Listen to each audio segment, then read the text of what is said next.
अब इस शहर रमज़ान में हम रोज़ादार को हम क्या आसूदगी मुहैया कर सकते हैं जनाब स्पीकर, उसके लिए मेरे जहन में एक फार्मूला, आजमूदा फार्मूला है कि हम सूबों के साथ मिलकर हम इंशाअल्लाह पूरे पाकिस्तान की,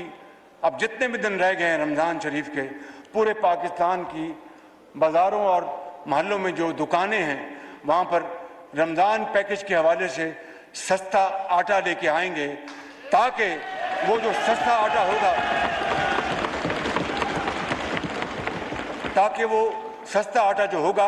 अगर उसमें फ़र्ज़ कर लीजिए 100 रुपया, 150, 2 रुपये बचत, 200 रुपये बचत होती है, तो वो बेचारा प्याज, टमाटर, दूध अपने बच्चों के लिए ख़रीद के ले आए। जहाँ पे स्पीकर, हमने सस्ते तरीन बिजली के मंसूबे लगाए, इन्होंने महंगी तरीन एनर्जी, तेल, फर्नेस ऑयल लेके आए और LNG नहीं मंगवाई, जिसकी वजह से महंगी तरीन बिजली पैदा हो रही है। इससे ज़्यादा इस मुल्क का दिवालिया और किस तरह हो सकता है कि सस्ती गैस जो थी उसको ना लेके आए और महंगा तरीन तेल और फर्नेस ऑयल लेके आए।